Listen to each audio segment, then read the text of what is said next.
Baik pemirsa, Anda kembali di Damai Indonesiaku. Setelah tadi kita mendengarkan di segmen 1 tausiah dari Ustaz Jumharudin betapa akibat dan juga kehancuranlah yang akan didapatkan dan juga keniscayaan ataupun kenistaan yang didapatkan ketika makhluk Allah ini melawan takdir. Lantas bagaimanakah hukuman dan juga balasan bagi siapa atau mereka-mereka yang melawan takdir Allah? Ustaz Abdul Muta'ali akan menyampaikan kepada kita semuanya. Selamat mengikuti.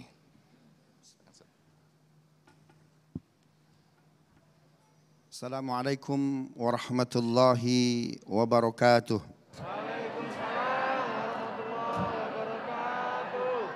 Bismillah wassalatu ala rasulillah la hawla wa la quwata illa billah wa ba'd.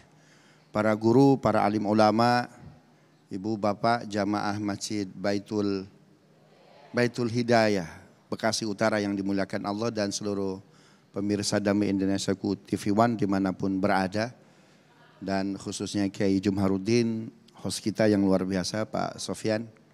Tadi penjelasan dari Kiai Jumharudin luar biasa terkait takdir, terkait fitrah. Kullu mauludin yuladu alal fitrah. Jadi semua yang dilahirkan itu fitrah. Fitrah itu bukan sekedar ketauhidan, tetapi fisik dan fungsinya itu fitrah normal. Ketika Allah Subhanahu wa taala berfirman, "Walaqad khalaqnal insana fi ahsani taqwim." Kami telah menciptakan manusia pada takwim yang amat sempurna. Syekh Mutawalli Asy'arawi, seorang ulama besar, mufassir dari Al-Azhar, beliau mengatakan bahwa sempurnanya manusia bukan hanya fisiknya, termasuk fungsi-fungsi yang ada pada tubuhnya itu sempurna. Itu sebabnya Allah menciptakan Adam dan Hawa, bukan Adam dan Udin. Dalam sejarahnya, ini LGBT ini bukan sekedar penyakit. Ada nabi khusus Allah utus untuk sebuah komunitas yang melakukan praktek penyimpangan ini. Nabinya Nabi apa ibu-ibu? Nabi Lut. Ada satu wilayah Nabi Lut Allah utus ke wilayah ini. Namanya wilayah apa ini? Sodom. Makanya Sodom itu menjadi istilah negatif ya Kiai ya. Subhanallah. Artinya apa? LGBT ini dia bukan penyimpangan yang ringan. Sampai Allah perlu mengutus seorang nabi. Artinya apa? Ini PR besar dalam tragedi kemanusiaan. Sehingga Allah butuh mengutus seorang Lut, seorang nabi. Artinya apa ini? Ini permasalahan tidak selesai bukan hanya pada masa Lut. Terus akan berkembang. Karena dakwah itu ini pertarungan antara hak dan batil. Logika ketauhidan Islam nggak bisa di-attack. Susah di-challenge, susah dibantah. Itu sebabnya Quran memberikan sebuah keterangan, sebuah advice, ketentuan bahwasannya ada dua langkah yang dibangun para penggiat LGBT. Wa ma kana jawaba qaumi illa an qalu akhrijuhum. Ini yang pertama, akhrijuhum legal formal. Kelompok LGBT dia melakukan kegiatan legal formal sistemik. Kita nggak usah bicara ini agak jauh ya. Di kita saja. Dulu istilahnya apa? Mohon maaf, banci, bencong. 1960-an tuh. Mungkin agak kurang friendly. Jadi apa? Wadam. Apa itu wadam? Wanita Adam. Tapi ini bentuk pelecehan kepada Nabi. Yaitu Nabi Adam. Akhirnya berubah menjadi apa? Waria. Terus sampai ada apa? Penghalusan. Ya. Dulunya kita nggak seneng, nggak mungkin deh anak kita, keluarga kita melakukan LGBT. Ya. Tapi negara yang pertama kali mengizinkan secara legal formal pernikahan sejenis mana? Brazil. Bahkan diikuti oleh 17 negara yang lain. Awalnya apa? Itu mah nggak mungkin terjadi pada kita. Terus apa? Menjadi sebuah kebiasaan. Akhirnya apa itu? Akhirnya ya udahlah nggak apa-apa akhirnya. Permisif. Hal ini tidak mungkin pun bisa jadi terjadi pada siapa? Pada keluarga kita, pada bangsa kita. Kenapa Quran menyatakan ini sebuah langkah apa? Legal formal. Akhrijuhum, keluarkan Lut. dari wilayah Palestina Timur agar apa? Aktivitas kita tidak terganggu. Jadi ini bukan barang ringan, ini bukan sebuah penyakit ringan. Quran mengatakan apa? Akhrijum legal formal. Strategi yang kedua apa? Innahum unasu yatatoharun.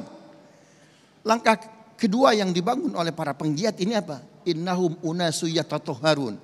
Ada playing victim, seolah-olah apa? Mereka korban. Wah, ini ada aksi diskriminatif. Sehingga human right berbicara bahwa mereka mesti diperhatikan, punya ruang dan lain sebagainya. Itu sebabnya Bapak Ibu jamaah Damai Indonesiaku yang dimuliakan Allah Subhanahu wa taala. Ini Al-Qur'an memberikan sebuah guidance yang luar biasa. Bagaimana kita menjaga keluarga kita? Bagaimana kita menjaga diri kita? Ya, agar LGBT ini melawan takdir ini tidak masif. Itu sebabnya wahyu pertama apa? Iqra. Ya. Kenapa orang itu sampai punya karakter kayak gini, punya sikap kayak gini? Subhanallah. Kenapa ini? Karena tontonan dan lain sebagainya. Itu sebabnya banyak para ulama, ya, para psikolog Islam itu memberikan sebuah narasi bahwa yang pertama adalah mental kognitif. Kita harus memberikan terus pengajaran-pengajaran literasi-literasi yang kuat. Apa itu LGBT? Ya, kemudian azab yang Allah akan berikan kepada mereka yang melakukan ini seperti apa? Diberikan narasi-narasi yang kuat. Allah itu menciptakan kita fitrah. Ya, fitrah itu bukan hanya bersih, tidak ada dosa, tapi fitrah dalam artian apa? Dalam artian normal. Maka mental kognitif ini mesti harus disampaikan kepada anak-anak. Makanya anak laki-laki kasih mainan laki-laki robot. Ya, jangan anak laki-laki dikasih apa itu? Boneka. Anak perempuan dikasih tank baja. Ya, atau kura-kura ninja. Ah, ini mental kognitif. Ini penting nih literasi-literasi kayak gini. Kenapa? Karena mereka masif luar biasa. Bahkan, mohon maaf, ini LGBT menjadi sebuah ideologi. Saking sulitnya kekuasaan Islam pada masa Umar bin Abdul Aziz untuk dikalahkan, ya. Ini kira-kira cari jalan apa nih untuk mengattack, ya, Daulah Umayyah yang luar biasa. Karena pengaruh Umar bin Abdul Aziz dahsyat betul. Semua sendi kehidupan itu paripurna. Ya, dalam tataran tertentu itu, ya. Maka kira-kira apa yang bisa melemahkan empire Umayyah? Maka di brainwash lah seorang Al-Walid bin Yazid bin Abdul Malik. Maka Tarikh Khulafa yang ditulis oleh Imam As-Suyuti, beliau menyatakan bahwa kehancuran empire Umayyah itu diantaranya adalah masuknya kegiatan brainwash LGBT. Karena itu jaga keluarga kita, ya, jaga diri kita dan kita perkuat tauhid kita. Terima kasih. Assalamualaikum warahmatullahi wabarakatuh. Waalaikumsalam warahmatullahi wabarakatuh. Masya Allah, luar biasa sekali apa yang disampaikan oleh Ustadz kita, guru kita Ustadz Abdul Muta'ali. Jelas dan juga sepakat kita semua sebagai muslimin, sebagai orang yang beriman menolak tegas bahwa fenomena LGBT ini sangat-sangat menyimpang.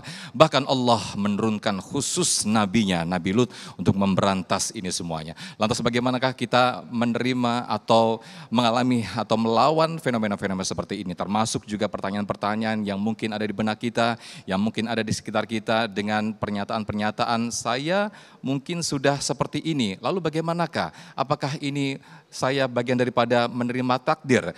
Perilaku saya sudah seperti ini dari kecil, apakah ini bagian daripada saya menerima takdir? Itulah yang akan menjadi bahan atau bahasan nanti di seksi dialog nanti yang insya Allah akan menarik di segmen 3 dan juga 4 nanti. Tetaplah di Damai Indonesiaku, usai jeda kami akan kembali.